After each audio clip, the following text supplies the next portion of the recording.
Well, hello there and salutations. Welcome to another crime dive. My name is Crystal Sky, and if you're anything like me, you find yourself drawn to true crime cases. So I've decided to make videos about it, like many others out there. If you also like true crime and want to feel better about your makeup skills, you should absolutely like, subscribe, and let's hang out together every Tuesday where I will take a deep dive look into a true crime case while slapping on the old clown paint. And remember, real quick, before we get into today's case, which is just wild and really, really bizarre, I will not be uploading next week. I have to call in starting like Monday the 31st and see when and if I get called into jury duty into Los Angeles. So I'm just going to go ahead and take next week off and deal with that if that comes up. But hopefully, fingers crossed, I'll be back the second week of August, which is August 8th. So hopefully if I don't get, called in for jury duty, we can get back to it. And now let's talk about today's case, shall we? So I came across this case. I can't remember if it was Reddit or somewhere else online, but I stumbled across it, and oh my god, like I don't even know what to say or how to describe it. It's definitely something out of like a bad Lifetime movie or something. It's that wild and bizarre. Today, we'll be talking about Rachel and Diane Staudte. Have y'all heard of this one? So Dateline, or not Dateline, excuse me, 2020, ABC's 2020, did a couple episodes on this case. The original one aired in like 2016, I believe. And then in 2022, they did like an updated look into the case, and we'll get all into that. But yeah, y'all, this case is wild. Like with last week with the Kaler case, it is a case of family annihilation. I'm telling you, man, the family annihilators just trip me out the most. Like, the family annihilation cases are the ones that give me like the biggest chills, because it's like, dude, that's your family. That's supposed to be, your parent, your spouse, your child, whatever, and to violate that implicit trust that you have, like, oh my god, it's really wild, and it just really, really sticks with me. So yeah, be prepared for today's case. It is really, really wild. And not only is this case wild, because of like the family annihilation, but the fact that it's a women killers, I guess I should say, is another thing that's bizarre, right? And I meant to look it up and I forgot, but like, I would imagine that a bulk case of family annihilation cases are perpetrated by males, but maybe I'm wrong. Maybe I'm totally wrong. Maybe there are more cases of female family annihilators than I thought. But either way, this case is definitely trippy, and I think it's one that's gonna stay with me. So yeah, be prepared, boys and girls. Be prepared. This is a trippy one. Now, there's nothing too graphic or anything in this case, so we're good on that front. But it's just wild, man. And yeah, without further ado, let's just dive right in. I don't want to give too much away. So we're going to start with one of our victims in this case, as we usually do, and that is Mark Staudte. So Mark Allen Staudte was born April 7th, 1951 in St. Louis, Missouri, and he was born to Henry and Dorothy Staudte. Mark also had three brothers named Pat, Gerald, who went by Jerry, and Michael. He also had a sister named Janice. However, I believe she may have passed away when they were younger. Now, Mark was described as just kind of being one of those just outgoing, friendly people that, just always had a positive, happy, upbeat demeanor. You know what I mean? Like those people that just being around them puts you in a better mood. That's kind of how Mark was described. Jerry said his brother was very musically gifted. Very musically gifted. Music was easily Mark's greatest passion. His brother said that he could write really good songs and music, like music and lyrics. And music would end up playing a large pivotal role in Mark's life for the rest of his life. So Mark graduated high school, and then he attended a now defunct 2-year Lutheran college in Kansas. It was St. John's College, and it was located in Winfield, Kansas. It ended up closing in 1986, but it is said Mark attended school there throughout the late 1960s, early 1970s, like around there. And he was already enrolled there and taking classes as a student when he met his future wife, Diane Richter. The two met in 1984 at some sort of like blues, like jazz festival. So Diane was born Diane Elaine Richter, and she had been born on April 5th, 1962, to Estelle A. and Carl Richter. And some sources said that she had been born in Springfield, Missouri. And Diane also had 3 brothers named Wayne, Doyle, and Don. Now, Diane said when she first met Mark at the music festival, he was, very friendly and outgoing. And what first attracted her to him was their mutual love of music. Diane was also very musically gifted. Music was also a big passion in her life. Her mother had actually taught her piano at the age of 3. So their mutual love of music was definitely a big factor in the two becoming attracted to one another. Now, Michael, Mark's brother, said that he introduced him to his new girlfriend Diane in 1985. And then he found out a very short time later after that, the two were planning on getting married. And the couple would actually end up married on December 28th, 1985. Their first child was a son who they named Sean, and he was born not long after on July 2nd, 1986. And Michael wondered if perhaps that was the reason for sort of like the rush wedding, was that Diane was probably pregnant. But, Michael said he didn't, really care about that. His brother seemed perfectly happy with, his new wife and baby, and, that's all that mattered to him, And he said when he saw them, yeah, they definitely seemed like a couple that, was blossoming into, a real relationship. Now, Sean would end up being diagnosed as being autistic. He was on the spectrum. He would end up being diagnosed in the 5th grade. And unfortunately for Sean, he would never be able to live on his own, like by himself. He would always need to live with someone. And I wasn't quite sure what exactly that entailed or anything. That's just all the reports say. The couple would end up with 3 other children, all daughters, with the eldest being Sarah. She came along not long after Sean, I believe like somewhere in 1988 or so. The middle child was Rachel. She was born sometime in 1990. And then the youngest Staudte child, Brianna, had been born on February 14th, 2002. Now, the couple first settled in Winfield when they first got married, but they would end up primarily settling and raising their family in Springfield, Missouri. And the couple would end up moving there and settling there in 1994. They ended up living on West Page Street in a 900 square foot, 3-bedroom, 1-bathroom home. Yeah, pretty tight quarters for the large family, but, but I said they made it work. Diane ended up graduating from St. John's College of Nursing, and later she did some graduate work at Southwestern University. She ended up becoming a fully trained nurse. Now, Mark also graduated from St. John's. I'm not sure what his degree was in or, when he graduated. And it is said in their wedding announcement in the paper, he was also doing graduate work at Southwestern. Again, not sure in what, if he graduated from there or what. Now, Jerry said, though his brother was, very musically creative, very creative and, passionate about music, he had a lot of difficulty sort of, making money off that. And he had a hard time maintaining a steady job. Mark would usually do sort of like temp work, temporary marketing work, office work, restaurant work, Michael added that most of this work, it wasn't full time. It didn't pay that well. And, since Mark was having sort of difficulty kind of, finding a good, decent paying job, the decision was made for Diane to be the primary breadwinner. Like I said, she was a fully trained nurse. And that's kind of what happened, is Mark ended up being the stay-at-home dad while Diane was the primary breadwinner for her family. Now, on top of being a fully trained nurse and, full-time mother, Diane was also very active in her local church, Redeemer Lutheran Church. She was their church's organist, and she was very heavily involved in like their music ministry, like the musical department of the church,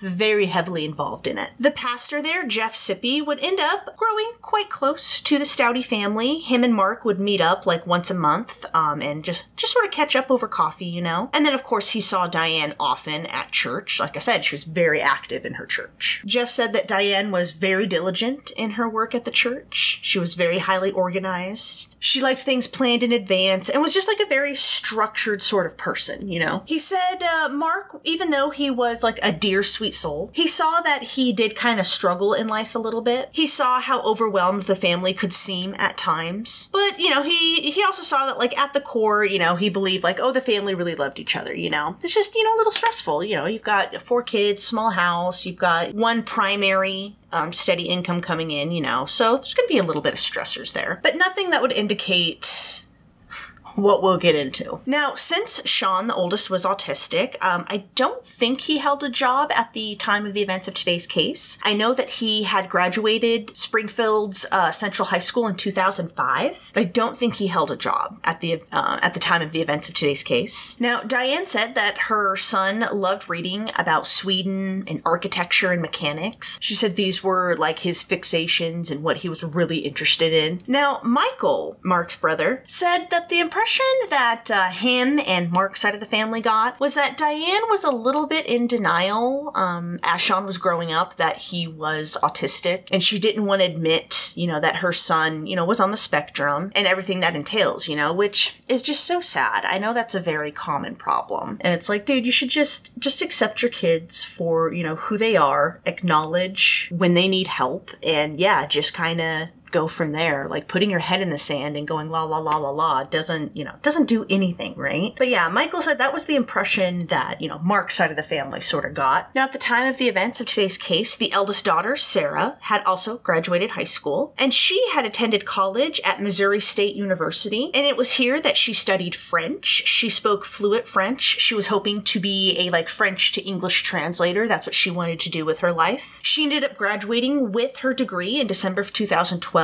I believe her degree was in history and French. And at the time of the events of today's case, Sarah was unemployed. She, like many, was finding difficulty finding work in her field. And so this had caused her to move back home. So she was also back home at the time of the events of today's case. Now, I'm not sure what Rachel was doing at the time of the events of today's case. She too had graduated high school at this point. Not sure if she was in college, if she was working or anything like that. I just know that she also lived at home at this time, and she was a blossoming artist. She was really, really into art, very creative and artistic. She was also very musically gifted, just like her mother and father. She played the flute along with other instruments. I saw pictures of her playing the guitar and other instruments. So she too was very musically gifted. Her and Diane were very, very close, and they would actually play music together at the church. Sometimes, Diane on the organ and Rachel on the flute, or sometimes Rachel would sing too. She had a very lovely singing voice. And then the youngest, Brianna, was only 10 years old at the time of the events of today's case. I believe she was in they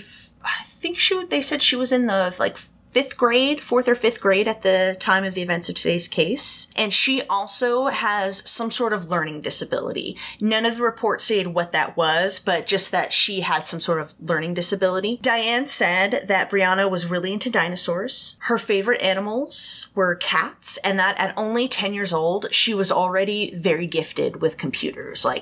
Just kind of had a knack for how they worked and stuff. Diane described her children as, quote, little professors. They all had their little special interests, but boy, they knew everything about their special interests. And she described them as having little professor syndrome. Goodness. Now, on top of taking care of the children as Diane was at work, Mark also played in a band called Messing with Destiny, which he had joined in the fall of 2011. He was the lead vocalist while playing harmonica and guitar, and two of his bandmates was Robert Mancuso and Charles Alexander. Now, Robert and Charles said that they both gelled with Mark pretty easily when they first met, and they all became really fast friends. Robert said Mark loved music, was very easy to get along with, and was a devoted family man. Quote, very devoted to his family and committed to that, and then music was his passion. And Charles echoed the same sentiments and just said that he always seemed to be, happy with his family, with his life. He just always had, that positive, upbeat attitude. Charles described Diane as, not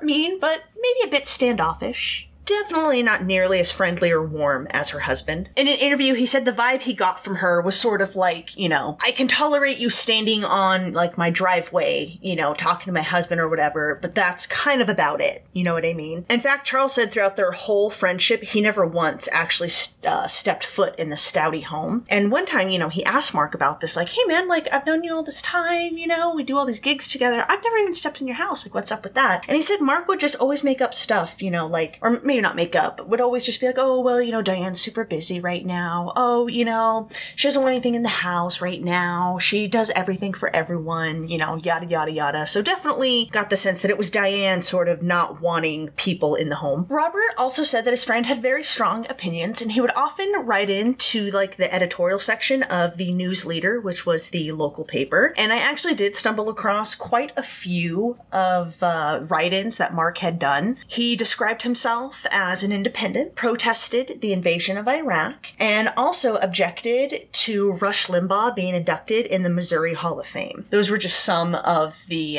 editorial stuff that he wrote in. And yeah, I think I would definitely have a lot in common with Mark based on some of the stuff that I read. If you go on newspapers.com, you can see some of the stuff that he wrote in on the op-ed section, where people can write in on their opinions and stuff. A lot of Messing with Destiny's lyrics also dealt with, Mark's political beliefs and morals and stuff. There was one song that was uploaded to YouTube in October of 2011, and it expressed support for the Occupy Wall Street movement that was happening at the time. And some of the lyrics included, quote, "The stocks go up while your wages go down. They make you wonder why you're still around. You get the pink slip with your final pay. Well, you just got screwed. It's the American way."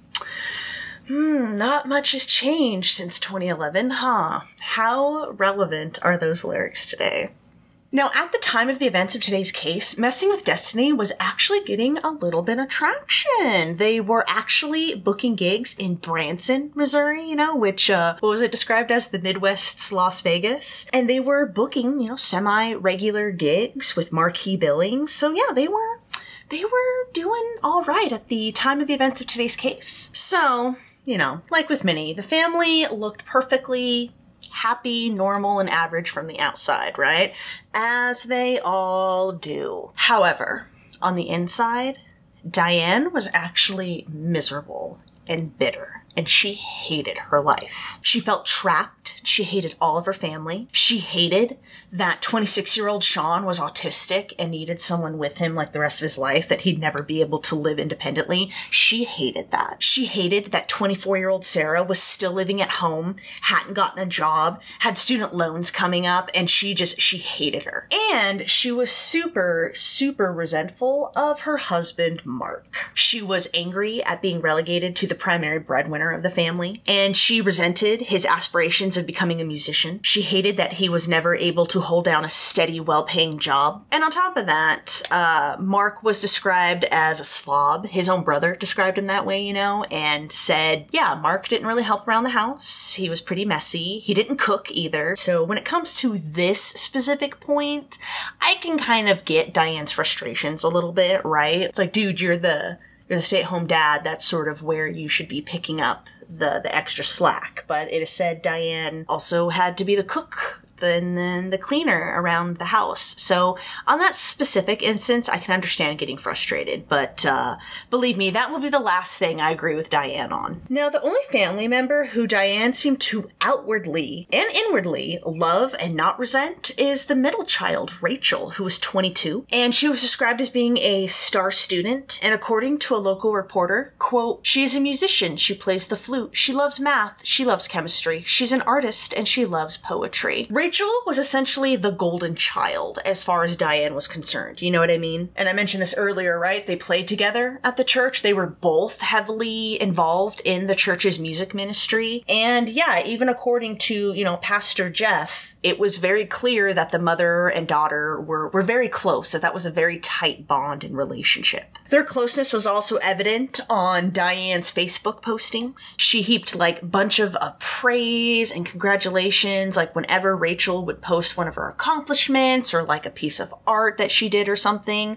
On her daughter's 22nd birthday, Diane posted, quote, "I am thankful for the past 22 years to have Rachel Staudte as part of my life. If you are in the area, go to Redeemer Lutheran Church today and surprise her with a hug. Happy birthday." Now, if you were to only know Diane through Facebook, or just like a Facebook friend, you'd be hard pressed to know that Diane had 3 other children. Other sources seem to differ on if she resented Brianna or not. I know she would post, once in a while about Brianna, but it seems to be sort of a point of contention in different sources whether Diane was also bitter and resentful of 10-year-old Brianna. But when you contrast, what Diane Diane posted for Rachel's birthday to what she posted when Sarah graduated. She posted like one picture of Sarah in her cap and gown holding her degree. And it was like, oh, congratulations, Sarah. Like, I don't even think there's an exclamation point or anything. So like just that kind of contrast, like just seeing it from Facebook was very evident that Rachel was the favorite. And, you know, she certainly didn't post about like Mark or his band or anything like that, or the successes they were gaining. You know, I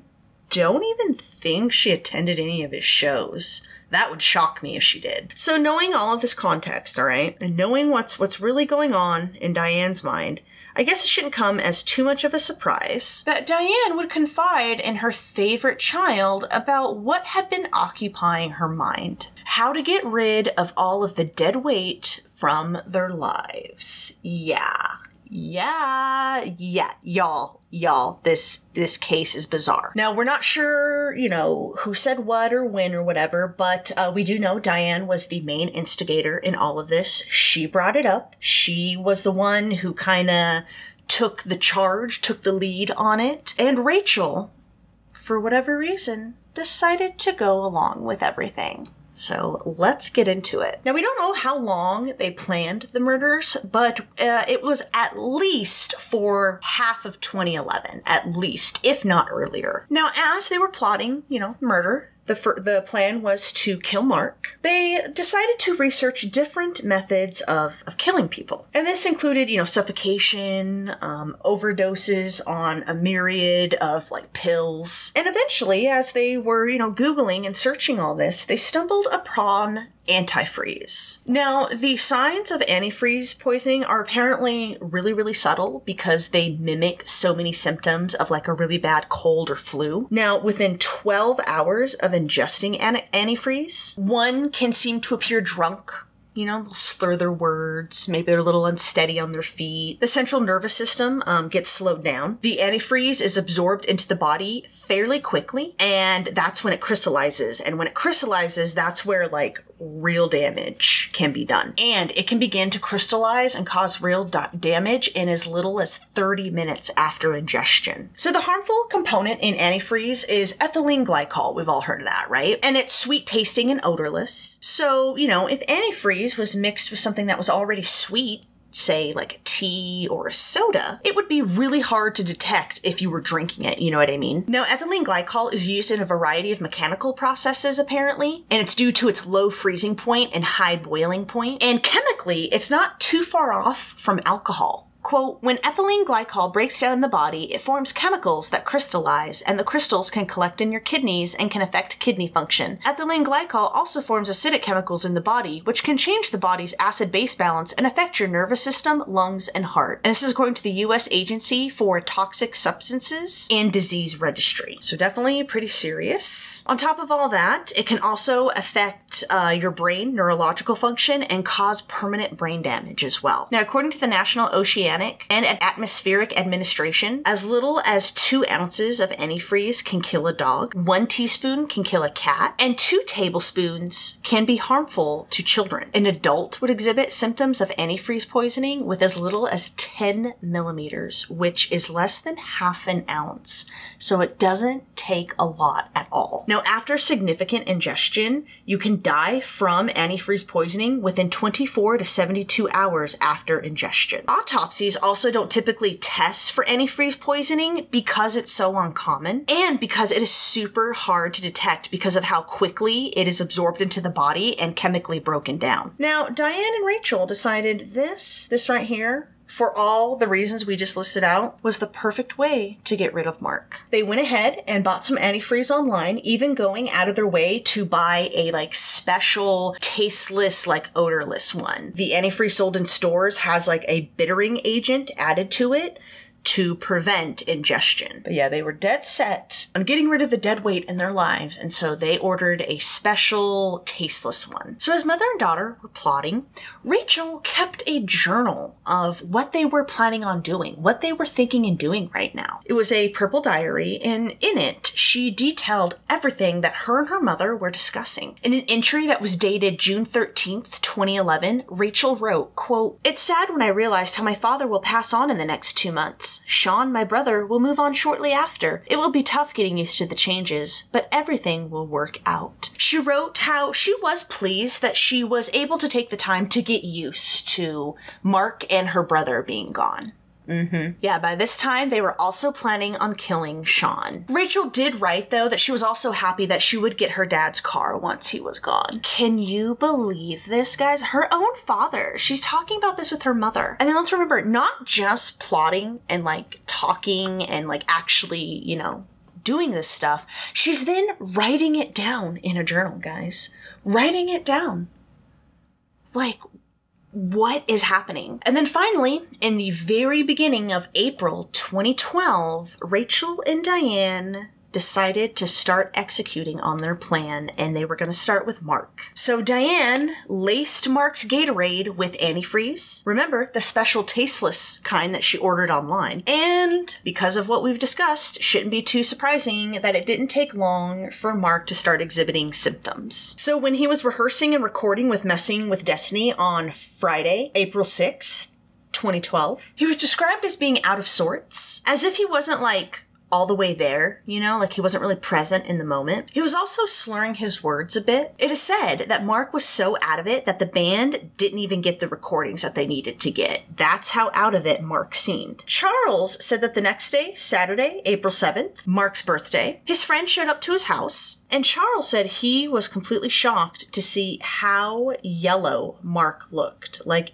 he looked like a Simpsons character. His complexion was really yellow. Sean had also noticed his father's decline over this weekend, and he took to Facebook to talk about it that same Saturday. Quote, "My father's slowly getting sicker. His voice is slurred. His walking is wobbly." And on April 8th, 2012, Easter Sunday, the day after his birthday, at only 61 years old, Mark died at his home. So Springfield police, of course, showed up to the Staudte residence. They had, you know, reports of a deceased person at the home. Now, when Diane was questioned by police, she said she had gotten home from church that day and found that her husband was still in bed. She proceeded to, like, take the covers off of him, you know, hoping to, like, stir him or whatever, but he made no reaction whatsoever. She said that is when she bent down and touched him, and as soon as she touched him, she knew that he was dead. She told authorities about how Mark had been battling an illness the last few days. He was eating less and sleeping more. Mark's bandmates seemed to corroborate everything Diane was saying, right? They, you know, kind of echoed these same sentiments, that he had seemed out of it that whole weekend. Diane said she had checked on her husband all throughout that Saturday evening, but he would often say very little, say very few words, if anything at all. She also told authorities that Mark had suffered 3 seizures on that Sunday alone, with the last one occurring about 45 minutes before she had called them. And she even told them that Mark did not have a history of seizures. Now, of course, you know, they're asking her, like, well, why didn't you, like, immediately call 911? Why didn't you take him to the ER, the hospital, the doctor, or something when he started exhibiting all this, if this wasn't, like, normal? And Diane said that Mark was insistent that he not go to the hospital or go to a doctor. She told them that he had always refused to go to the doctor, and he didn't want to go. Now, since police did not see any outward sign of anything suspicious, you know, like no defensive wounds, stuff wasn't askew to indicate a fight or anything, and there just didn't seem to be anything out of the ordinary, aside from some blood, a ring of blood around Mark's mouth. Police assumed that, yeah, Diane was telling the truth, and just sent Mark's body off to the morgue, you know? They assumed, like, oh, yeah, the guy was just sick and, you know, succumbed to his illness. Although, one responding officer would later note in his report that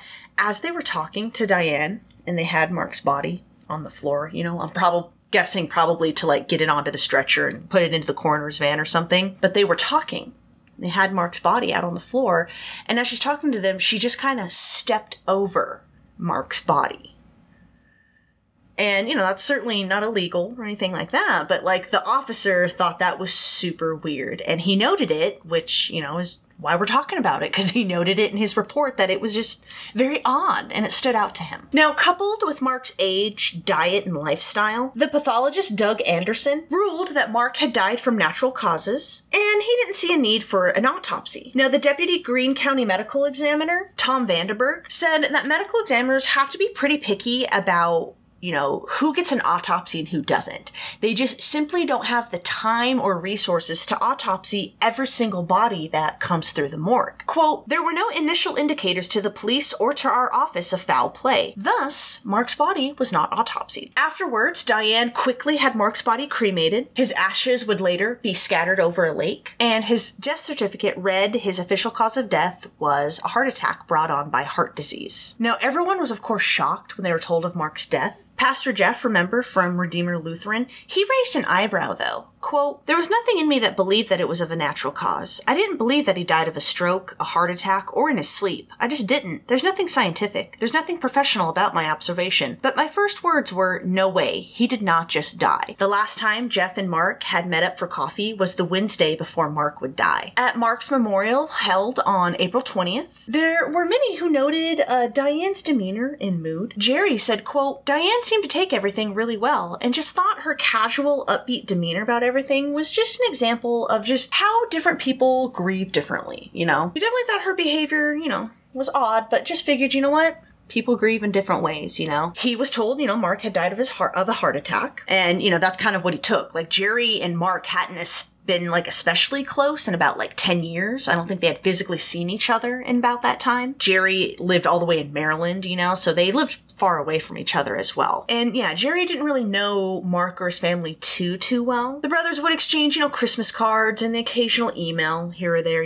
But he didn't even know when Mark and Diane had moved to the Springfield area. Jerry had visited Mark, Diane, and the kids once when the kids were super little. I don't even think Brianna had been born yet. And he said, quote, I always found Diane to be very quiet, but I didn't know her very well. But Mark's other brother, Michael, he was somewhat concerned that Diane was, quote, not acting like a grieving widow. He was kind of disturbed by her behavior. However, he had accepted what he had been told, that Mark had, died of a heart attack. He knew that his brother hadn't taken the best care of himself in regards to his health. He didn't exercise, and Michael knew that he had his own personal struggles with high blood pressure and high cholesterol. So he figured he probably took better care of himself than his brother had. He assumed that his brother didn't eat that healthy either because he knew that, Mark didn't cook. Michael, like Jerry, hadn't been super close to his brother. I don't think he had seen his brother for the past 15 years. Like with Jerry, it seems that Michael and Mark sort of stayed in touch via email mostly. But, quote, they mainly dealt with politics or music. There was never a discussion of his family situation. Mark's bandmate, Robert, also noted Diane's behavior at Mark's memorial, and he was concerned, noting that her behavior definitely seemed, quote, unusual. He said that she had requested Messing with Destiny to perform at the memorial and perform one of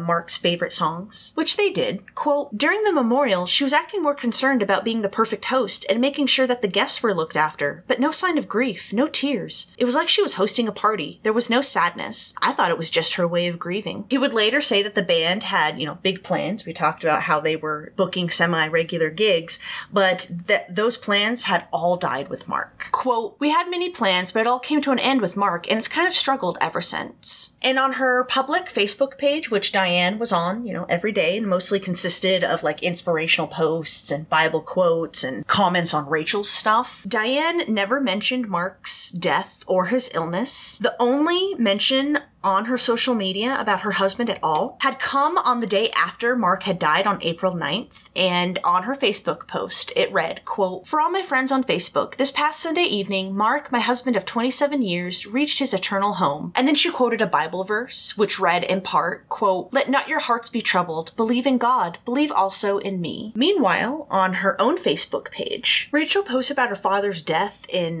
part of a poem. It's a German poet. From what I could gather, it was Goethe was how you pronounced it in English. I wasn't sure, but he was a German poet. And she decided to post one of his poems first in the original German and then translated. And I guess it's part of the poem Wayfarer's Night Song or something like that. But part of it translates to, quote, over all the hilltops is calm. In all the treetops you feel hardly a breath of air. The little birds fall silent in the woods. Just wait. Soon you'll also be at rest. Now, after Mark's death on July 2nd, after receiving $20,000 $1,000 from Mark's life insurance policy, Diane moved her and the kids to a newer, bigger home. It was still in Springfield, but now it was on West Swan Street. And it was also at this time that Diane got a new job, and it was a job that she could do from home. She got a clinical supervisor job with United Healthcare, which is a platform of United Health Group. And it was some sort of like supervisor of like consultants or something like that. But yeah, it was a new job. I think it paid better, and she got to do it from home. Now, after the move to the nicer neighborhood in a bigger house, the remaining Staudtes did not really do much to engage with their new neighbors, despite their neighbors' efforts. One neighbor named Rhonda Anderson, who seemed so sweet on every interview that I saw her with, she seemed like just a sweetheart. But, Rhonda said that she noticed, the family move in, and one time she, noticed that the garage door was open, and she's like, you know what, this is a good opportunity to go introduce myself. Wanted to say hi to the new neighbors, haven't gotten a chance to, so let's go over there. So she proceeded to walk across the street, and as soon as she got on their driveway, the garage door closed. And she said it was like they saw her walking up and decided to close the garage door as a way to tell her, go away. And she said she could see some people standing in the window, and she was like, all right, well, I can take a hint, and so she, left and left her neighbors to themselves. She said that she would see Sean often mowing the lawn, but other than that, she didn't really see them coming and going. Another neighbor named Mike Hansen noticed the same reclusive behavior. Quote, when they got home, they just went into the house. Now, Pastor Jeff, remember from the church, he went out of his way after Mark's death to continue meeting up with Diane afterwards, checking in, wanting to see how she was grieving and stuff, checking in on the family. So he went out of his way to meet up with her, and they'd have coffee. But it didn't take Jeff long to notice that, they weren't really talking or engaging Diane's life in a significant way, He noted, she didn't really grieve or anything. She didn't really talk about Mark, about her life, about her grieving. She never once said phrases that would, say that she was sad, like, oh, I'm grieving, oh, I'm sad, I'm feeling depressed, or anything like that. Jeff would later say that he sort of struggled with this, nonchalant, sort of, emotionless behavior from Diane. He wasn't quite sure what to do with it. He didn't know how to interpret it. He didn't know how to deal with it. And yeah, what would you do, right? Because I'm very much a believer of, you can't judge how people are grieving, right? So yeah, I would definitely probably be a little hesitant too, just she kind of seems like she doesn't care, but maybe that's just her brain's way of protecting herself or something, right?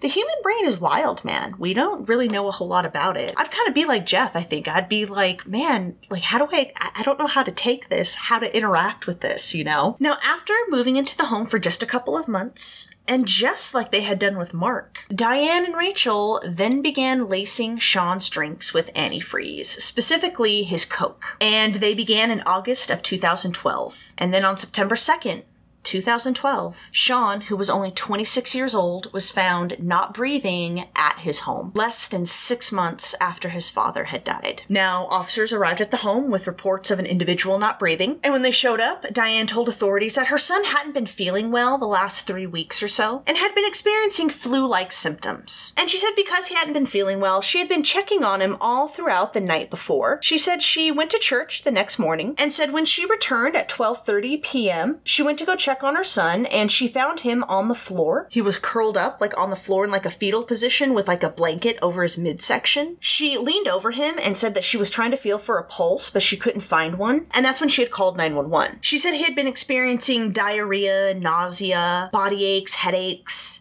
and noted that Sean did have a history of seizures, and he had just had one on August 30th. She stated that she did not take him to the doctor or the ER for the same reason that she hadn't taken Mark. He didn't want to go. And she stated since he was able to keep himself hydrated, she didn't really see the need to take him to the ER. Now, like with Mark, officers saw no outward sign of injury, bruising, other than a ring of blood around Sean's mouth. Now, after the coroner's van left the home, Rhonda came over to try and introduce herself, see if, everything was okay. She had seen the coroner's van in the driveway, and so she, wanted to go up and see if there was anything she could do for them. And surprisingly, Diane answered the door when Rhonda knocked. Then Rhonda, introduced herself and was like, are you all right? Saw the coroner's van. Is there anything you need we can do? Oh my God. And she said, Diane simply told her, oh yeah, my son just died. And she said it in such a flat, emotionless, like, everyday type of, like, tone and way that, like, it, like, threw Rhonda. She was like, wait, what? Oh my, like, what? Your son's got, like, I'm so sorry. Like, what? Like, she said that she didn't know how to take that. She was so stunned with just the casual way Diane had told her that. Oh yeah, my son just died. Now, due to Sean's age, an autopsy was performed. Quote, certainly, we looked at the fact that another family member had died, and this was according to Vanderburg. But since Sean had a history of health ailments that included seizures, it was ultimately ruled that Sean's death was natural, and it had been aided by his previous health problems and seizures. Yeah, isn't that amazing? And like she had done with her husband, Diane quickly had Sean's body cremated.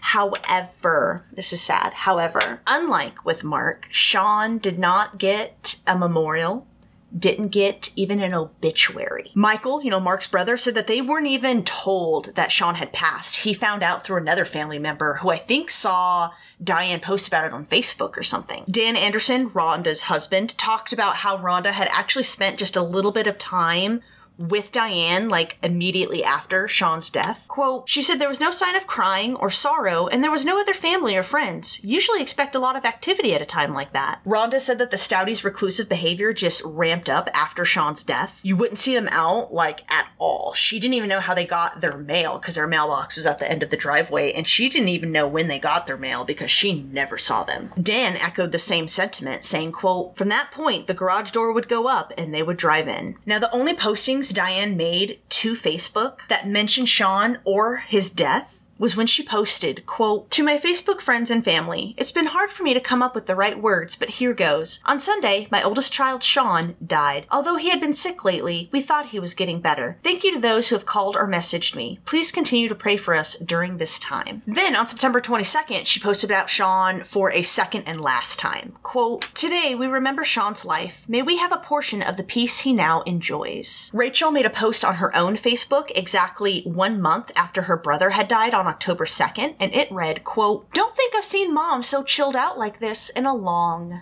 time. Are you guys absorbing the callousness and the coldness that is coming from Diane and Rachel here? Isn't it bizarre? Now, on the very same day that Sean had died, police had received an anonymous phone call. And this person on this anonymous phone call was concerned that Diane may have killed her son. Now, according to a later unsealed warrant, quote, the subject stated he was a close friend of the Staudtes. He said he was concerned that Diane may have had something to do with the deaths of Mark and Sean. He said Diane had Mark's body cremated immediately after he passed away. The subject said Sean was only 25 and did not have any illnesses he was aware of. But nothing ultimately would come from this tip. Authorities had gone to the medical examiner's office, to see if anything had come up with Sean's autopsy. But, since they had ruled it was natural, there was nothing else for them to investigate. According to Springfield Police Department spokeswoman Lisa Cox, quote, SPD consulted with the medical examiner's office about this, and it was determined that the death was related to health issues, so nothing further took place. An additional fact that stopped police from sort of connecting Mark and Sean's murders, because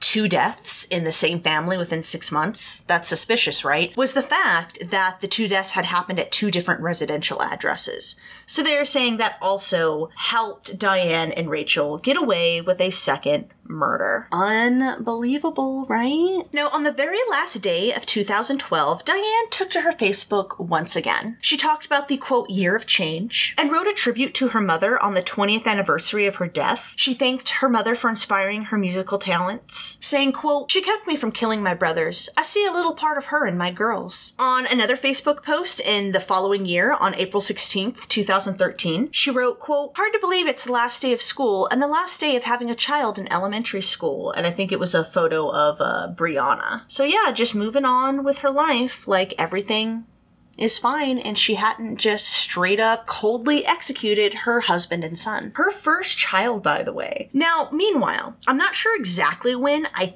think it was after Sean's death, but Sarah happened to accidentally find her mother's journal. Turns out Rachel was not the only one documenting what they were doing. Sarah later said, quote, she had this journal that she wrote her thoughts. She wrote about the deaths of Sean, my brother, and me. And that's what worried me. I was shocked. And when, Sarah confronted her mother with what she had found, Diane just, brushed off her concerns, told her that she wasn't going to die, and to never read her things again. And Sarah never told anyone what she had found. And then, beginning in June of 2013, just like they had done with Mark and Sean, Diane and Rachel began lacing Sarah's Coke with antifreeze. And of course, Sarah started feeling deathly ill and exhibiting symptoms. On June 9th, Diane posted to her public Facebook page, and she was requesting prayers for Sarah. Quote, asking for prayers as my daughter Sarah is in critical condition in ICU tonight. Then, on June 12th, Sarah was hospitalized at Cox Hospital, and this was after 4 days of experiencing sickness. She was brought in unresponsive with near fatal pH levels, along with vital organs failing, including her kidneys and brain. Now, the day before she had been admitted to the hospital on June 11th, the Springfield Police Department received yet another anonymous phone call. Once again, this anonymous caller was advising them to look into Diane, and this caller was worried that Diane was responsible for, quote, 2 or 3 homicides. The caller cited Mark and Sean's mysterious deaths on top of what was happening to Sarah. It would later be revealed that this anonymous caller was Pastor Jeff Sippy. Unclear if he was also the anonymous caller who had called after Sean's death. I was a little unclear on that. I couldn't find anything either way about that. But he was certainly the anonymous caller after Sarah's sickness. Springfield Police Detective Neil McAmis said, quote, the tipster told us there had been 2 deaths in the family, and now Sarah's in grave condition with no prior health problems. Diane also seemed almost void of emotion about her daughter's condition. He talked about Diane's lack of emotion when Mark died. He thought Diane's reaction after Mark died was odd. Jeff said he and Mark had kept in touch, and he, quote, knew of nothing that would cause Mark to suddenly die. But then Sean, a healthy young man, died. That's when he saw a total lack of emotion and really started to become suspicious.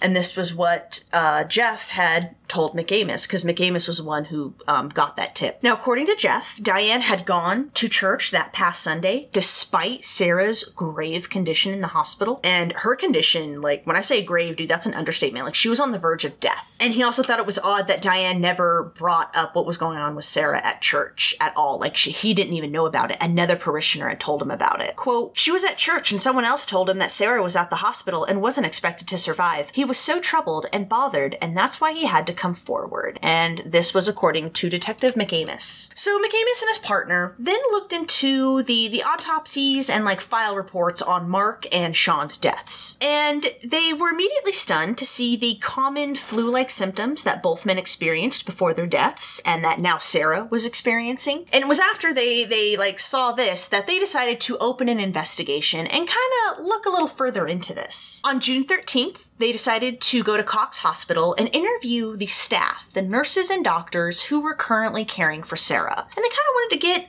their perspective. Did they think this was suspicious? What did they have to say? Now, one of the nurses told them that Sarah's condition was potentially fatal. But despite that, Diane had only visited once or twice. She told them that when Diane did visit, she didn't really stay long at all. And according to a search warrant, quote, she told me, the detective, Diane did not act how a mother should act. She said Diane was aware Sarah's condition was life-threatening, but said Diane made jokes and laughed with the hospital personnel. She said Diane told her she was going to have to deal with it if Sarah died, but said if Sarah lived, that was what was meant to be. The nurse said Diane made it appear that she did not care if Sarah lived or died, and she described Diane's actions as, quote, inappropriate, and even noted that Diane was talking about wanting to stop treatment on Sarah altogether. She also recalled that Diane was talking about going on a Florida vacation. Quote, the nurse said Diane told her she had a Florida vacation planned in the upcoming week. Diane told her she was still planning to take the vacation, no matter the status of Sarah. And she described it as Sarah's situation.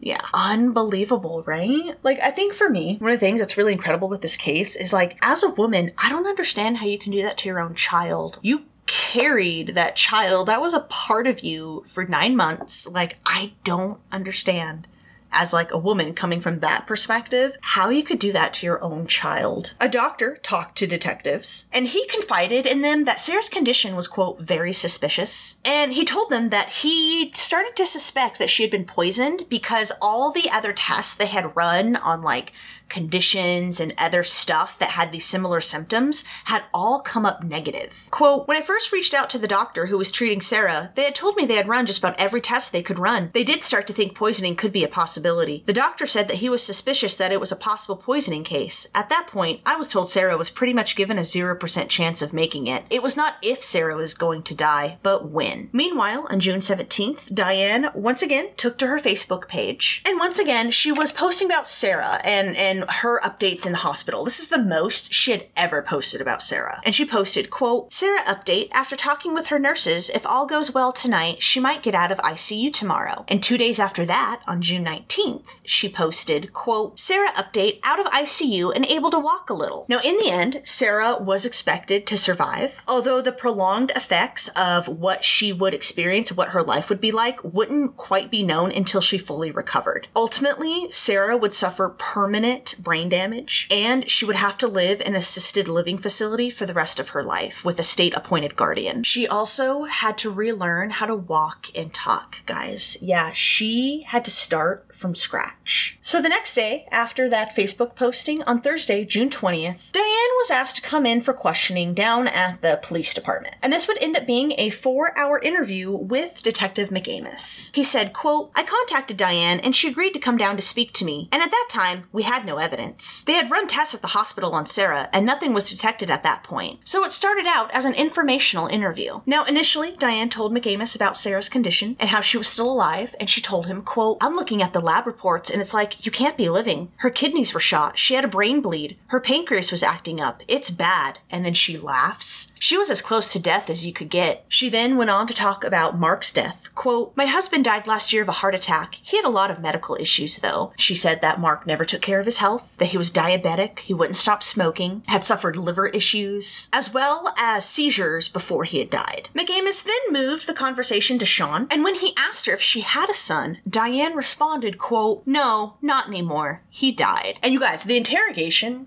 tapes are with Diane and Rachel, we'll get into it, are out there, and you should really look at them, guys. Like the 2020 episode is for free online. You can watch it. It is amazing and creepy, dude. This chick is just so void of any emotion. Like, no, not anymore. Well, I mean, he died, you know, like it.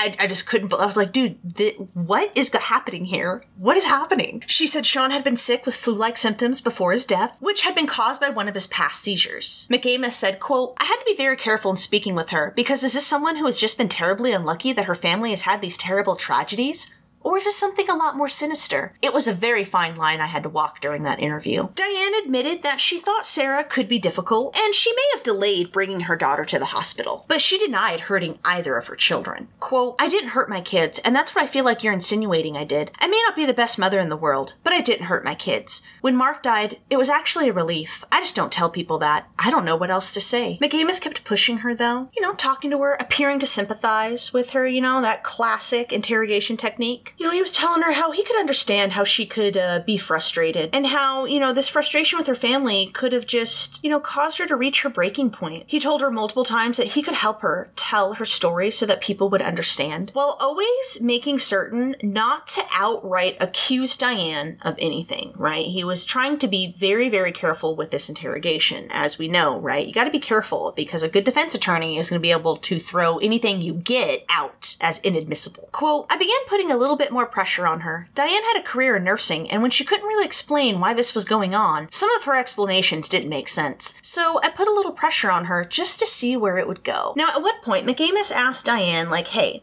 so if it turns out that Mark and Sean were actually poisoned, who would she suspect? Like, who could be responsible for something like that? Before this, he had informed Diane that the medical examiner's office had like some blood or tissue or some sort of sample left from Sean's autopsy, and they were going to test it. He wanted to see, you know, how she'd react to that. And it was like at this point that Diane, you know, she started changing her story a little bit. She said, quote, "I know Sean, not too many people know this, but he talked about killing himself. I didn't want to bother because I was tired of it." And this was in reference to, you know, Sean threatening to kill himself and how she just didn't want to, like, deal with him anymore and stuff. She then tried to say that Mark had, quote, "weird acquaintances that were really into drugs and wouldn't be surprised if that had a hand in his death." But McAmis, you know, starting a circle, told her, quote, "That didn't happen. You know that. We know that." And after more and more pressure was applied, Diane finally began cracking in her interrogation. Quote, "It was a real gradual chipping away at her story, and eventually it started to unravel, and it seemed to just slip more and more. And then she starts talking about antifreeze." And this was after Diane had posited that Sarah may also have wanted to kill herself and kill herself by poisoning herself with antifreeze. She described herself as a, quote, "horrible mother, ya think, bitch?" because she, quote, "knew they were drinking antifreeze." And she made it sound as if, like, Mark, Sean, and Sarah were, like, doing this to themselves and, like, willingly consuming it. Quote, "To put it really short and sweet, I knew they were drinking antifreeze, and I was so mad at them, I didn't want to take them in." But McAmis, you know, pointed out, quote, "You know, Diane, that they were drinking antifreeze because you were giving it to them." And after a, like, long 20-second silence, Diane finally responded with, quote, "I didn't know what else to do. I really didn't." How about just, like, abandon your family? Like, I seriously, like, abandoning your family is better than straight up murder and poisoning them. Like, are you for real, bitch? Diane then proceeded to tell McAmis how unhappy she had been in her life. She felt trapped.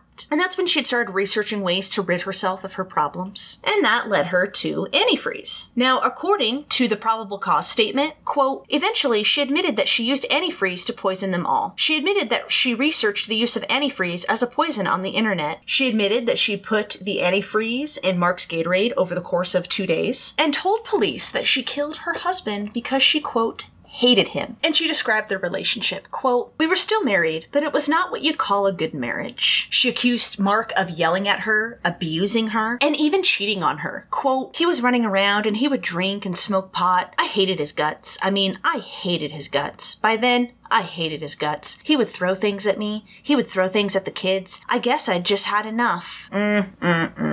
What bullshit. I can't stand when people make up abuse claims. It really drives me nuts. She said that her friends told her that she should just kick Mark out, but she was afraid that if she kicked him out, he would hurt himself. And, you know, she still loved him. Quote, "Even with all his faults, I still loved him." She said that she also resented the fact that he didn't have a steady job and that she had been relegated to the primary breadwinner. She said that when she first poisoned Mark, she was a little surprised it didn't kill him instantly. And so she continued to just give it to him because she didn't know what else to do at that point. She then went on to explain how she killed Sean by putting a couple of teaspoons of antifreeze in his Coke. And she did so because he was, quote, "worse than a pest." She complained how he would never leave her alone at home, especially when she was trying to do housework, and it just really bugged her. Quote, "It was almost to the point of inappropriate at times. I mean, he would walk into the bathroom if the door was shut. I mean, just really bizarre stuff." Yeah, because he's on the spectrum. Like,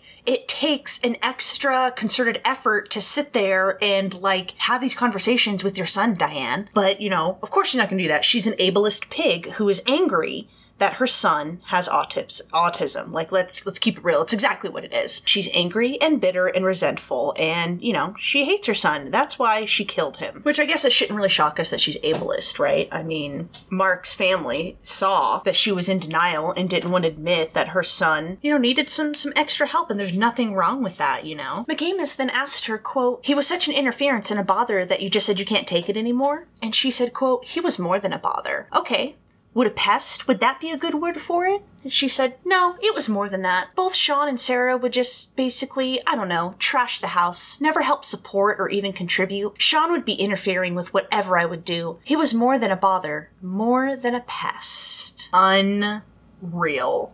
and at the same time all too real, unfortunately. She said she wanted to kill Sarah because she, quote, would not get a job and had student loans that had to be paid. I've been kind of putting pressure on Sarah to get out and get a job. Your college bills are coming due. I don't want to pay for them. After all, you get tired of doing everything for your kids, and it's like you need to step up and do it. She also accused Sarah of being lazy and complained that her and Sean would fight all the time. I mean, guys, seriously, like, just using her own words isn't enough here. Y'all need to watch the interrogation video. Like, it's unreal. Like, throughout the whole video, it's just all about her. Like, me, I'm the victim. Never mind that I've murdered my husband, my son, my firstborn, and permanently damaged my daughter. Like, Sarah's life is permanently altered. It will never be the same. Like, seriously, guys, like, check it out. There's so many videos of it online on YouTube, like, for free. You need to watch it. It's unreal. She told McAmis that she had poisoned Sean and Sarah's sodas and had been poisoning Sarah for, quote, a couple of days. She then told McAmis that she regretted what she had done. Quote, I'm not a perpetual killer. I'm just stupid. I regret doing it. I really do. I've screwed up everybody. I've screwed up my whole family. Now, Diane initially took all the blame for the killings, saying that she had done everything, planned them, and executed all on her own. McAmis said, quote, I had no knowledge whatsoever about Rachel. But given the way Diane was talking about Rachel, she would light up when she would talk about Rachel. I actually asked her, was she involved? Of course, Diane denied it. I think she said something like, Rachel wouldn't hurt a fly. Now, McAmis would later say what shocked him out of all of this was Diane's, like, reasoning, her motive. Quote, she just said that she hated Mark. Her words were she hated his guts. And then she talked about Sean as being a burden. I believe the words that she used was, he's worse than a pest. And with Sarah, she said Sarah had student loans that needed to be paid, and Sarah wasn't working and was going to get her out of the way. She said she didn't poison Rachel or Brianna because she loved them. Now, as Diane was being arrested, placed into custody, a search warrant of the Staudte home was being executed, and police then brought Rachel into the police station to let her know what her mother had just confessed to. Officer Kevin Shipley was the one who sat down with Rachel and, told her what her mother had confessed to, that she was under arrest and all that. She tried acting, surprised and hurt and, tried to cry. You've all seen those, right? When these mofos try to act like they cry, but that they don't do a very good job of it. Officer Shipley asked, Rachel if she had any knowledge or, did she have any participation in what her mother confessed to, anything like that. And Rachel, of course, denied any involvement, denied any knowledge whatsoever. Meanwhile, as Shipley was talking to Rachel, that search warrant was being executed at the Staudte home. On top of evidence, they were trying to find just more information that could explain, like, what had been going on in that home, The home was just in disarray. There was just stuff everywhere. Computers, papers, bags, Rachel's sculptures and artwork. Just stuff everywhere you looked. In the garage, they found the antifreeze on a workbench. And right next to the antifreeze, guys, right next to the antifreeze was a 6-pack of Coca-Cola. And it especially stuck out to them because this Coca-Cola was in the midst of like all these household cleaners and tools and other stuff you would expect to see in the garage. No other food was present at all. Just that 6-pack of Coca-Cola that was mere inches away from the antifreeze. In Rachel's room, police found her purple diary, and in it, of course, they found all those damning entries. Quote, Rachel detailed out the upcoming deaths of her father and brother. She wrote that she knew it was happening and that she was trying to come to terms with it. The journal had been kind of thrown haphazardly on like a shelf that had like some notebooks and papers and folders and stuff like that. And it was just sort of like, like haphazardly, just on top of there. Like it wasn't important. Like it didn't contain like important evidence. The journal was, of course, bagged as evidence, cataloged, and when one of the detectives came back to the station, they decided to read it and see what was inside of it. And needless to say, they were shocked at what they found. So the next day, on June 21st, Detective McAmis brought Rachel back in. Rachel repeated that she was, quote, shocked and, quote, confused at what her mother had done, tried to shed her crocodile tears, and then even, like, worried about who could have been next. Quote, Sarah can be poisoned just for sitting around on YouTube. I don't do anything around the house. Brianna sure as heck doesn't do anything around the house. Rachel said that her mother did own like a weird book on poisonous plants, and she often talked about cyanide, and that's when McAmis starts confronting her with the diary. Quote, I went down to where Rachel was staying and she agreed to come down to the station to answer a few questions. It was a lot like Diane's, with it just being an informational interview. When I confronted her about the journal entries, she explained it a way of having these dreams and was just expressing herself through the journal. She told McAmis, quote, I had a lot of really bad dreams about them dying. I talked to Mom about it and she mentioned she was thinking of hurting them. And, you know, she tried, I think,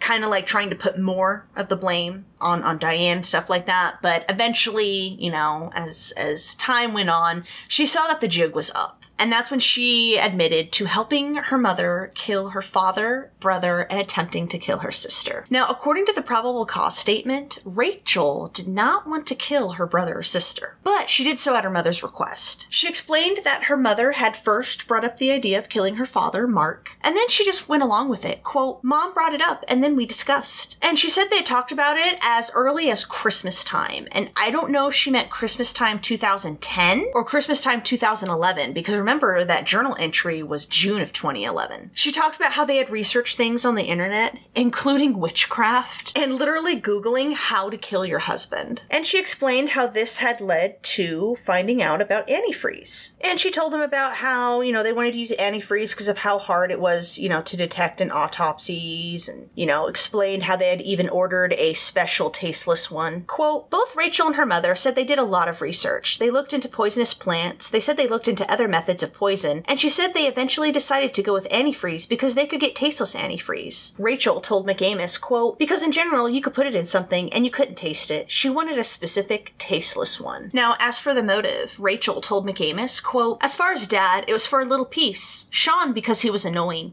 Sarah was just nosy. Very nosy. She said her father was a, quote, drain on them, that he didn't have a concept of money and was never around. She said that the discussions were initially just about killing Mark, but eventually it included Sean and Sarah. Quote, Sean, we argued on a lot because I still think we could have put him in an assisted living, but she wanted him out. Sarah was equally unneeded. We could have found someplace else for her. She was very adamant on that Sarah was just a burden, that Sarah needed to be taken care of. She said Sarah, quote, lived in the back room and had no, quote, gumption to go out and get a job. But again, she said it was primarily Diane who insisted that Sarah had to go. She said Sarah could be annoying, yes, but, you know, she didn't know, and then she just kind of like trailed off a little bit. Now, at this point, Rachel was arrested, and when detectives confiscated her purse and went through it, they found a poem that she had written. And it read, quote, once upon a time there were 6. Now there are 3. Only the quiet ones will be left. My mom, my little sister, and me. Yeah, creepy. So after Rachel had been arrested, of course they go back to Diane, right? Because they want to see what she's going to say. Now when McAmis asked Diane about Rachel's journals, she tried kind of spinning the same BS about like, oh, well, she had nightmares and she just wrote it down. Quote, she acknowledged that Rachel had written that down, but said that Rachel had just had a dream that Mark and Sean had died and chronicled that in a journal. Now, both McAmis and another detective, Ron Davis, believe that Rachel really downplayed her role in these murders. They think she was as culpable and just as callous as her mother. Detective Davis said, quote, I really want to talk to Rachel, someone who is that gifted and that centered at that young age. I mean, that's a really brilliant human being that could do a lot of good. Too bad she ended up killing 2 people. I would really like to get to know her motivation because I think she could have talked her mom out of it. Yeah, isn't that, what do you guys think? Do you think Rachel could have talked her mom out of this? I think she could have, definitely.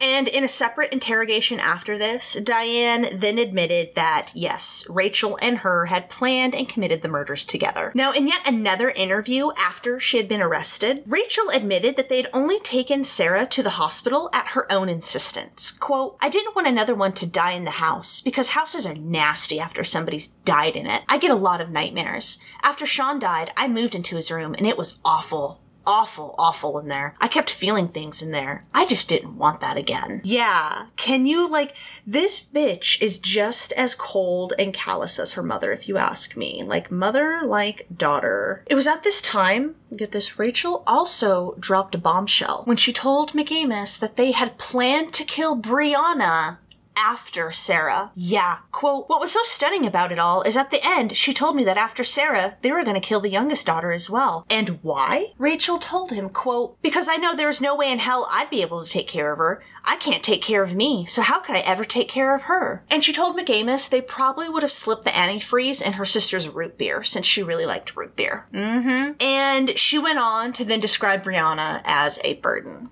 Brianna's like 12. And she's describing her as a burden. She explained that they wanted everyone out of the house so that it would just be them two. And she explained how, you know, her and her mother were the only two that they understood each other. Quote, Rachel said that her mother was the only one who understood her. They could relate to each other. Rachel was the golden child, and it was just going to be those two. Brianna was then taken into protective custody and placed with a temporary foster family as, you know, they made arrangements for her to stay with family. Quote, she lost her dad, she lost her brother, her sister is sick, her mother and sister are in jail. For an 11-year-old, that's absolutely tragic, and this was according to Chief Juvenile Officer Perry Epperly. Yeah, can you imagine, like, guys, can you imagine as, like, you're Brianna, like, you find out your mom and older sister, probably two people that she looked up to and trusted the most, not only killed her father, her brother attempted to kill her sister, but then they were gonna kill her because she wasn't wanted. I can't even begin to imagine. I hope to God that little girl grew up to be okay. I really do. And on Friday, June 21st, 2013, Diane, who was 51 years old, was charged with 2 counts of first-degree murder in the deaths of Mark and Sean, 1 count of first-degree assault at what she had done to Sarah, and 1 count of armed criminal action for using the antifreeze. Now, Rachel, who was only 22 years old, was charged the exact same day with the exact same charges. And due to the first-degree murder charge, both women were up for the death penalty. And this was due to the aggravating circumstances, which in Missouri would include murdering more than one person, as well as premeditated murder that is, quote, outrageously or wantonly vile, horrible, or inhuman, in that it involved torture or depravity of mind. And there were many who would say, yeah, being poisoned with antifreeze would definitely cover both of those, right? It is torture. What a terrible way to die. And yeah, you would have to be pretty sick to just sit there and watch your loved ones, like, die like that. Both of them were jailed without bond, and they were arraigned that following Monday, with their next court appearances slated for August. Now, when asked if they'd be facing the death penalty, Greene County Chief Assistant Prosecutor Todd Myers said, quote, the death penalty is something to be considered at the appropriate time, and the appropriate time would be after the investigation, when we can review all of the evidence. They had been able to test that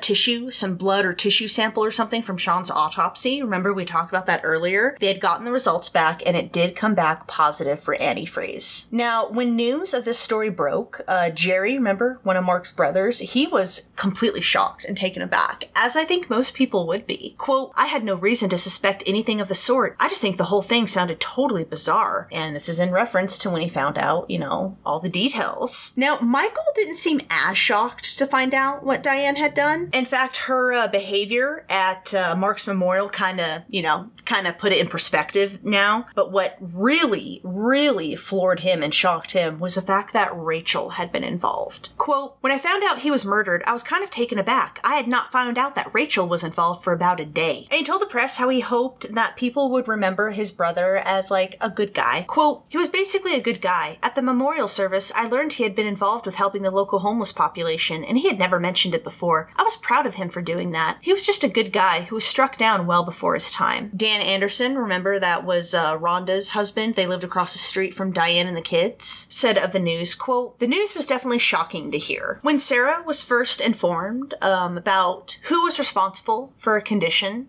quote, I just felt like I wanted to slap both of them and call them B-words. She said that she felt her father and brother had protected her, and that's why she had survived. Quote, my father and brother are like angels watching over me, and every once in a while, I have dreams that they visit me from beyond the grave. She said her first initial question after, you know, the news had sunken in was why? And she stated, like, at first, right, when they first told her, she was like, you know, a little bit in denial at first, which I think most of us would be. Like, she was like, no, like, there has to be some mistake. This is obviously some grave mistake in understanding. But it was after the News Leader, the local paper, had done a huge expose on the case, which you can find on newspapers.com. And she read some of the statements that Diane and Rachel had said in their interrogations about, them all being burdens, Sean's a pest, she's lazy and stuff. That's when that kind of got her to accept it. And she was like, oh, what the hell? She said it was after, reading these statements in this expose that she became very angry. She said at that time that she did not consider Diane or Rachel family. She didn't even consider them people. She considered them killers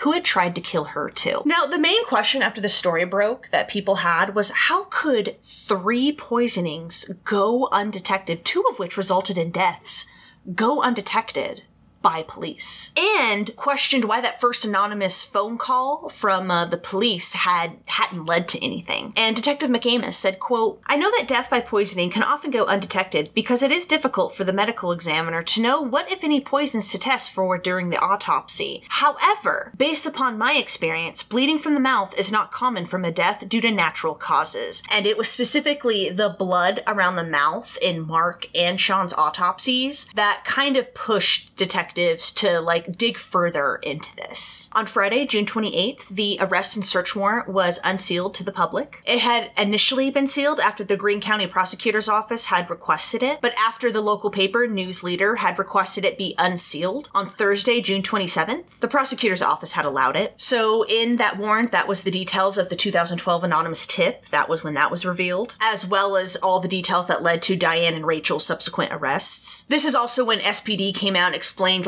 why the 2012 tip didn't go anywhere, why the autopsies didn't show this up or anything. That's when all of this came out to the public. The warrant also listed the number of items that had been seized from the Staudte home, a bunch of laptops. Everyone in that house had their own laptop, plus there were desktops, several cell phones, the 6-pack of Coke, the antifreeze, as well as life insurance papers. And the next month, in July, the Missouri State Nursing Board started an investigation into Diane, and they asked authorities for all of the case files related to the case. Quote, this information is needed for an official investigation being conducted by the Missouri State Board of Nursing relative to the nursing license of Diane Staudte. And, of course, ultimately, Diane's nursing license would be taken away from her. On Tuesday, August 6th, both Diane and Rachel waived their preliminary hearings, which moved their cases to trial. They were slated to appear in court for arraignment on August 16th. Now, many who were following the case at this point were, a little disappointed at this because usually at preliminary hearings, right, this is when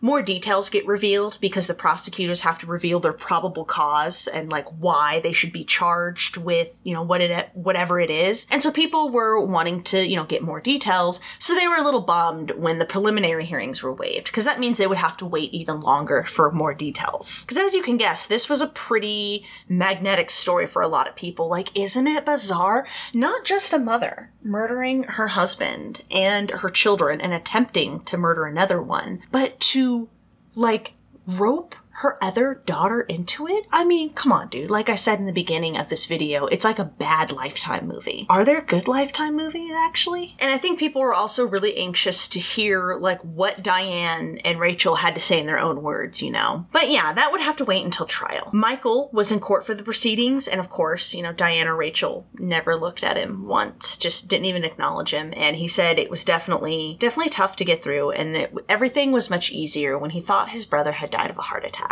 Now, in April of 2014, the prosecutor's office filed notice that they were going to seek the death penalty against Diane. They cited 3 reasons they felt that her crime and her case warranted the death penalty. 1 was the fact that she had killed for financial and monetary gain. 2, that she directed/caused another person to commit murder. And 3, that the murders were, quote, outrageously, wantonly vile or inhuman, that it involved, torture and depravity of mind. In May, Diane's attorney, Charles Moreland, who was part of the state's capital defense team, filed 6 motions, including asking prosecutors to explain to them what dangerous instrument Diane was alleged to have used. Quote, the accused is unable to determine what dangerous instrument, as defined under the Armed Criminal Action Statute, she is alleged to have used. Now, according to Missouri statute, a dangerous instrument is any, quote, article or substances which, under the circumstances in which they were used, is readily capable of causing death or other serious physical injury. So yeah, I would say the antifreeze definitely qualifies under that definition. Moreland also wanted to conduct part of the defense outside the view of prosecutors, and he wanted certain aspects of the case to be like sealed until the case was closed, specifically mentioning like psychiatric examinations, all in order to prepare for trial without, quote, the watchful eye of the prosecutor on them. He was also requesting that Diane be allowed to wear civilian clothing in her court appearances, which she was granted. Now, in July, Moreland made a motion to have the two murder charges separated from the charges of assault and the armed criminal action. Now, citing state law, Moreland argued that prosecutors could do this because Diane did not have a prior arrest history or criminal history, and the charges weren't presented as an alternative to murder. Now, Moreland added the state could charge all these charges at once in one trial if they took the death penalty off the table, which was something else apparently spelled out in state law that the prosecutor's office could do. So if Moreland was granted this, if Diane's case went to trial, that meant there would be two juries she would have to contend with. One jury would judge her on the murder charges, and another jury would charge her on the assault and the armed criminal action charges. Now, Myers, who was leading the prosecution team, did not object to the defense's request, and I was a little confused. Like, I think they were granted this. I was a little confused on that. But then, get this. On Tuesday, May 5th, 2015, Rachel ended up taking a plea deal rather than take her case to trial. I think it was slated to go in the next month in June. She was represented by defense attorney Rodney Hackathorn, so she pleaded guilty to 2 counts of second-degree murder, 1 count of armed criminal action, and 1 count of first-degree assault. So as part of her deal, her first-degree murder charges, were dropped to second-degree, and she agreed to serve 2 concurrent life sentences, and those are for the murder charges, and 2 concurrent 20-year sentences for the other 2 charges. And the 20-year sentences are to be served consecutively to the life sentences. And it looks like her earliest eligibility for parole is after she has served 42.5 years. Part of her plea deal also said that she had to testify against her mother at her trial, which was slated for later that year in November of 2015. Now, one of the prosecutors, Dan Patterson, said he was very glad to have Rachel's case over and done with so that they could then focus on Diane's trial. In July of that year, Diane's attorneys attempted to get her confession with those damning statements to McAmis thrown out, and they cited that she had asked for an attorney multiple times, but she had been denied her right to an attorney. So in the interview video with McAmis, I guess Diane, asked him, quote, "Do I need a lawyer?" And he just replied with, quote, "Oh, I don't know, do you?" And she replied, no, she didn't know. Her attorney said throughout the interview there were like 2 more instances that were just like that. And at the hearing that was held to determine if, this confession would be admissible or not, which was overseen by Judge Thomas Mountjoy, Detective McAmis testified that Diane never specifically outright requested a lawyer. Now, there were only a few clips that were shown in court, but McAmis testified that there were times throughout the video where, Diane confessed to poisoning her family. Quote, "She's telling me she poisoned her family." In another interview that had occurred the day after she had been arrested, Diane asked, quote, "One question I do have is when do I get to have a lawyer? I'm willing to talk to you, but I need to get a lawyer." And then McAmis asked her to clarify exactly what she meant by that, and then asks if she is willing to continue without an attorney. Quote, "You are still willing to talk to me without a lawyer?" And Diane just continued to talk to him. And it's like, hey, dummy, never say a word to a policeman without a lawyer. Are you kidding me? I don't care if you're innocent. I don't care if you're just a witness to something. I would always have a lawyer with me. Now, in the hearing, Diane's attorneys asked McAmis about this exchange, asked him why he didn't stop the interview when she asked for a lawyer, and McAmis just reiterated that Diane was willing to keep talking to him even without an attorney present. And he stated that he had clarified this point several times throughout the interview. The defense was also trying to get the evidence taken through those search warrants of the Staudte home. They were trying to get all of that thrown out, saying that when McAmis had presented Mountjoy with the search warrant to sign, that he had purposely and intentionally left out some the information from the Greene County Medical Examiner's office that Mark and Sean had died of natural causes. And McAmis testified that he did not intentionally leave that out. And I'm pretty sure the defense lost all their motions. I'm pretty sure this evidence was all admissible in court. And then I know eventually, there wasn't a lot of details, but I know eventually Diane's trial was moved from November 2015 to the next year in 2016. But then on Thursday, January 21st, 21st, 2016, before she could go to trial, Diane decided to plead guilty. She pleaded guilty to 1 count of first-degree murder in the death of Sean, 1 count of second-degree murder in the death of her husband Mark, and 1 count of first-degree assault in the poisoning of Sarah. But Diane did not outright plead guilty. She pleaded guilty through an Alford plea, which, if you will remember, is when the defendant doesn't outright state they're guilty, but they admit that the prosecutor has some pretty damning evidence that could get them convicted. Diane was now claiming that she suffered from PTSD and she couldn't really remember the events of those days.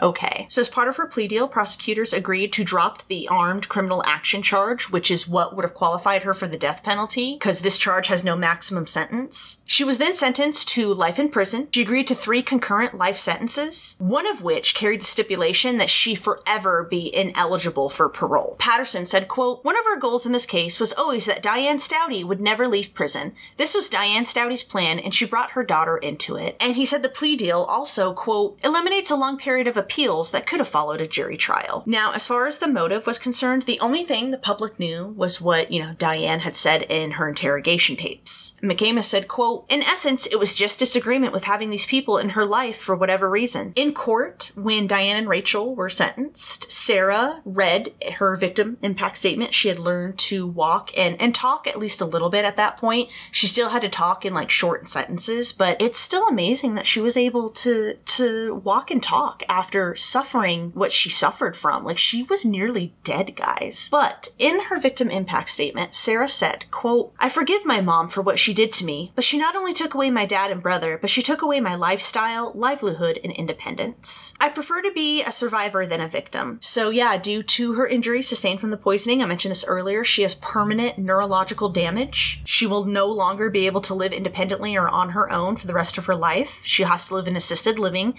and she has a state-appointed guardian. And she was in the hospital for a month before she was well enough to be discharged. Now, outside the courtroom, Sarah told the press that she decided to forgive her mom because of her faith. She was now a very devout Christian. The family's already religious, but she really dived into it. She said, quote, "I am a Christian, and I believe forgiveness is the only way to go. I forgive them for what they did because forgiveness is the right thing to do." She said that she did still want to know why. Quote, "I was asking why. Why did my mom and sister kill my dad and brother? Harmed me." And, she had, I said this earlier, she had to speak in short sentences because it was still kind of difficult for her. She spoke about her previous dream of being an English to French translator, but that her mother's actions had, quote, "drastically altered her life plans." She said she still wanted to visit Paris and Montreal like she had always dreamed. And she said that she now planned to go around and raise awareness about antifreeze poisoning. And then on Tuesday, March 1st, Diane and Rachel were formally sentenced, and Rachel's attorney was now listed as Clayton Baker. Sarah spoke again and reiterated how she had forgiven her mother and sister, and then Rachel read a statement that read, in part, quote, "I regret that I never told you what an amazing person you are. People are surprised at the evil humans are capable of, but that's not extraordinary. What's really amazing is that despite the bad, there are those who choose to forgive the ones who hurt them. That takes a rare kind of bravery. I'm sorry I couldn't find the courage to stand up for what is right, to go for help, to protect you and our siblings. I was scared, but being scared is no excuse.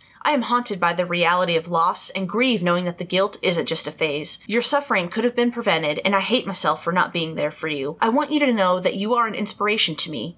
Thank you for showing me what I can be." Rachel was then sent to the Women's Eastern Reception Diagnostic and Correctional Facility in Vandalia, Missouri, and Diane was sent to the Chillicothe Correctional Center in Chillicothe, Missouri. Now, the next month, on April 11th, there was a 24th annual bricklaying ceremony, and it was held at Victims Memorial Garden in Phelps Grove Park. And it's a ceremony that's held every year during National Crime Victims' Rights Week. The ceremony laid bricks every year, one in memory of people who had suffered from, violent crimes, their families, those who served the public in the Springfield community. 2 bricks were laid down in honor of Mark and Sean, with Prosecutor Myers laying them in their memories. He spoke how Diane had not had really proper funerals or memorials for Mark and especially for Sean, and hoped that these bricks would bring the family at least some sort of closure. Quote, "Although she tried to erase them from her life, we have chosen not to erase them from our memories." And though Rachel seemed to express remorse in her statement when she was sentenced, later that year on August 1st, she may have had a change of heart because she then filed a motion to vacate, set aside, or correct her prison sentence. Get this,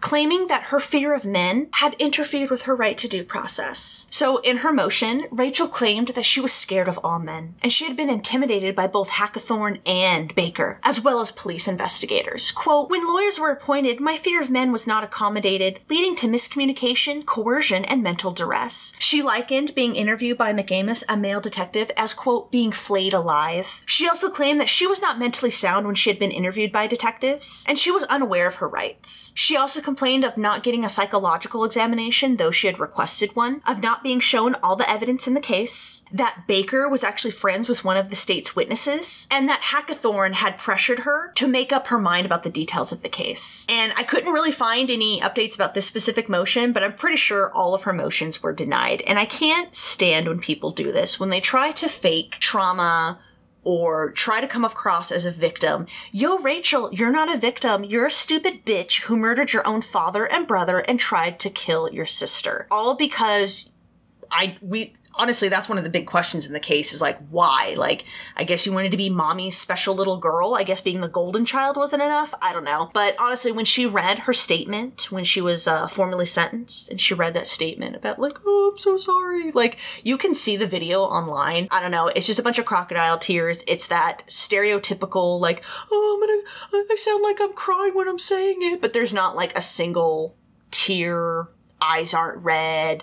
Face isn't flush. Like, it's obvious, like, you're acting and you're acting poorly. So, I don't know. But I'm pretty sure all of her motions were denied. And then, in February of 2022, ABC's 2020 did an updated episode on this case. I said this earlier. They originally took a look at this case in 2016. That's when they had interviewed Sarah, and she had talked about how angry she was and stuff. And then, in 2022, they did an updated look because Diane spoke to them for the first time. This is also when Pastor Jeff spoke out publicly for the first time as well. Now, in an unbelievable proclamation, guys, Diane said that she's innocent. Quote, I said what I was told to say. I'm saying there's more to that than what people know. And, you know, when the reporter told her, like, wait, who told you to say what? Like, what are you talking about? Diane said that she couldn't say. She couldn't really get into it for safety reasons. Real convenient. She described Mark, while not outright saying it, but described him as like lazy and unable to keep a job, saying that he would either play music or stay at home. When they asked her, you know, after Mark exhibited these signs, why not call 911? Why not go to the hospital? She claimed that Mark told her under no circumstances was he to take her to the hospital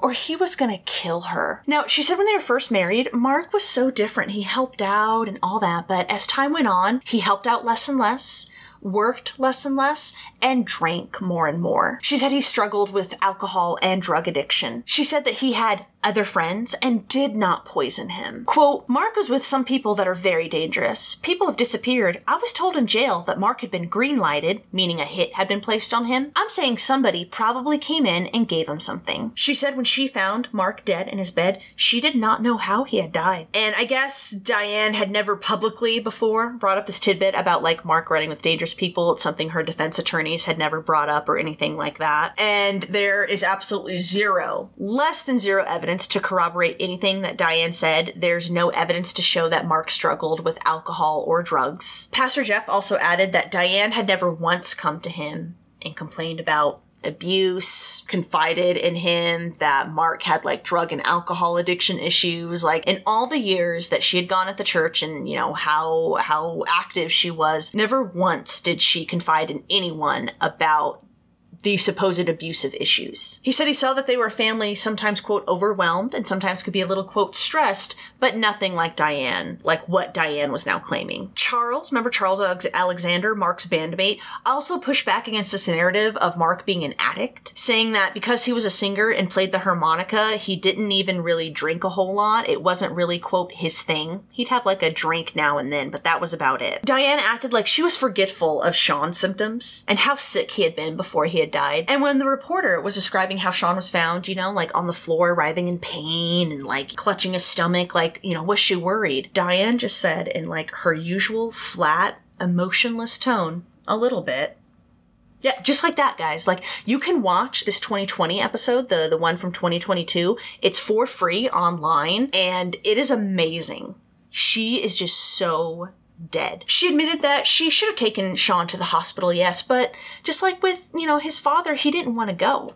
And when the reporter was like, wait a minute, you're his mother, you're a nurse, you know when people need medical attention, like why wouldn't you override that? She said she, quote, chose not to.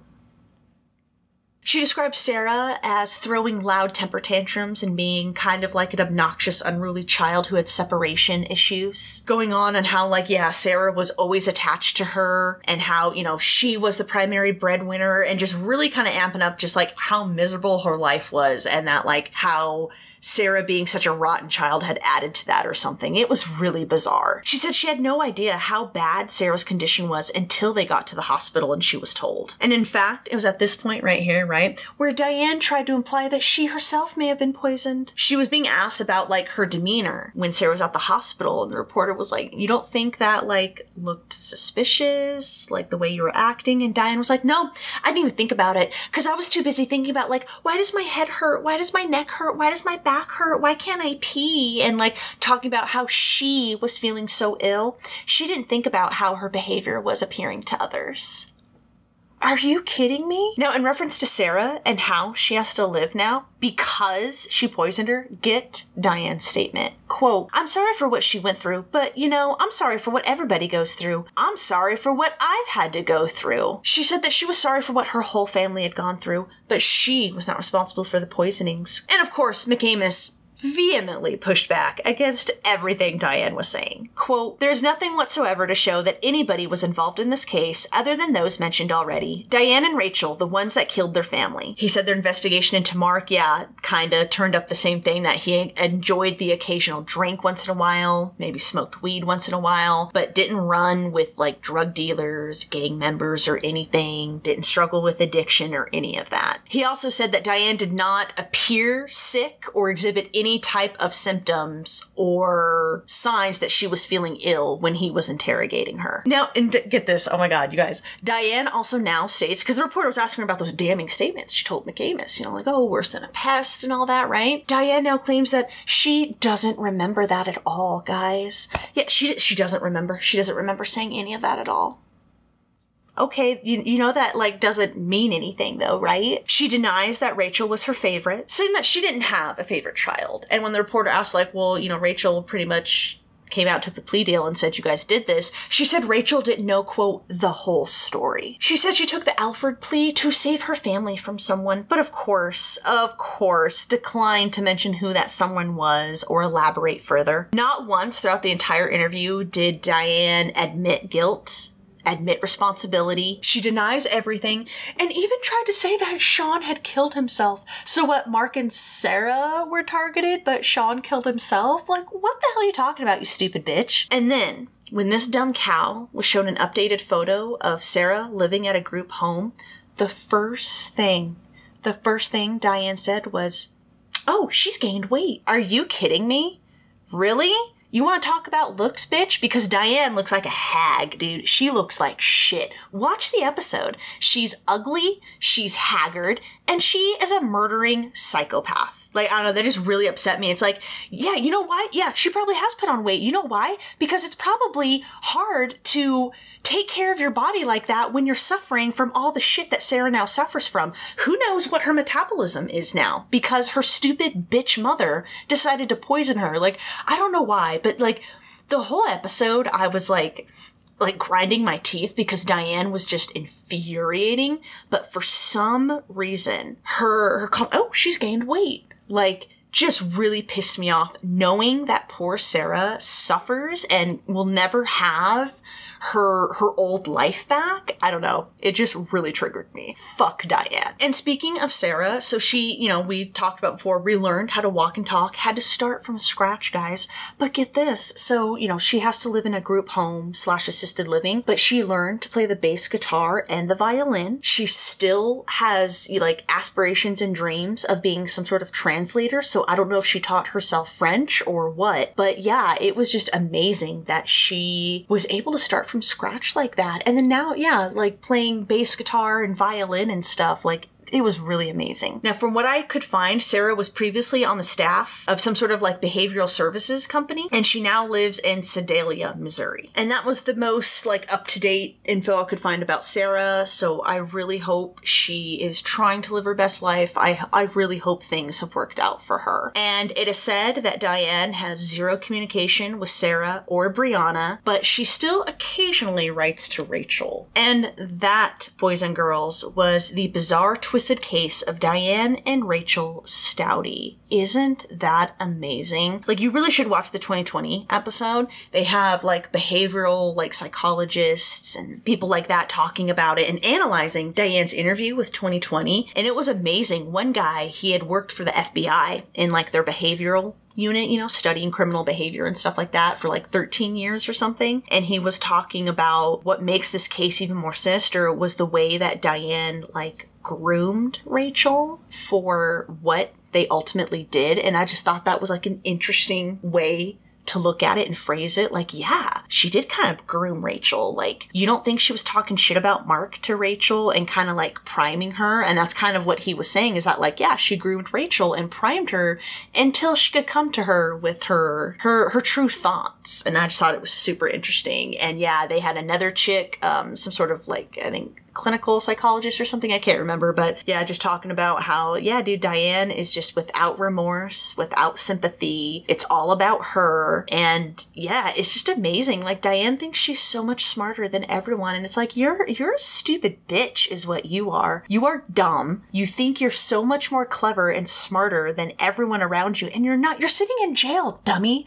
You think anyone's gonna believe you, Diane? Nobody believes you. Nobody believes you, dummy. I don't know. I think Rachel is equally reprehensible. I think she's an evil cow. I think, like her mother, she doesn't feel any guilt or remorse at all. I truly think that. I think the apple did not fall far from the tree. Definitely. Like, I think Rachel is just as culpable. And I know there's some debate about that. Like, oh, you know, was she kind of drawn into her mother's web? Was she equally malicious? I think she was equally malicious, personally. Watch Rachel's interrogations too. Like, when she talked about not wanting another one dead in the house, like the way she says it, like, houses are nasty when someone's died in them. Again, like with Diane, kind of making it about her. Like, she was uncomfortable in the house after Sean had died, and she didn't want that again. And yeah, I don't know. What do y'all think? Are these not some evil, skanky bitches right here? Like, I can't believe it. Like, poor Sarah. I hope she's okay. I hope poor Brianna is living a good life. Like, dear God, can you imagine, guys? Can you imagine finding that out?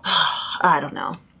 It's really sad. I'm glad that these two morons got caught. I'm glad the two idiots decided to document their thoughts and their plan. And I don't know what else to say, man. Please tell me, what are your thoughts on this case? Isn't this wild? And I know people were saying that, you know, another reason why this case really stands out is like, right, like a spouse killing a spouse. It's still wrong and horrible and tragic.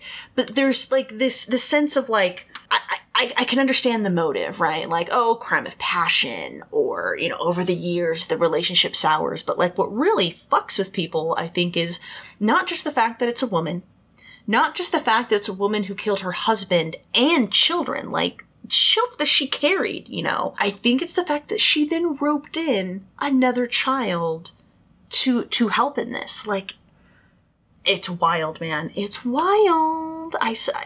If you explain this case to someone, they'd think you'd be describing a movie or something. It's that outrageous. Alrighty, well, I will leave it at that. I hope you take care of yourself. Remember, not uploading next week. Have your fingers crossed that I won't get called into jury duty and that I can be back the following week. Until we meet again, take care of yourself out there. I hope you have a wonderful, fantastic day. I truly hope that things are going well for you. Thank you so much for hanging out with me every week. Thank you so much for like your sweet comments. Thank you so much. I truly appreciate y'all. Alrighty, I will sign off. Remember, don't be a dick out there, alright? No need to be an asshole. Just leave a little sparkle wherever you go. Alrighty, y'all. I will see you, hopefully, the second week of August 8th. Bye-bye.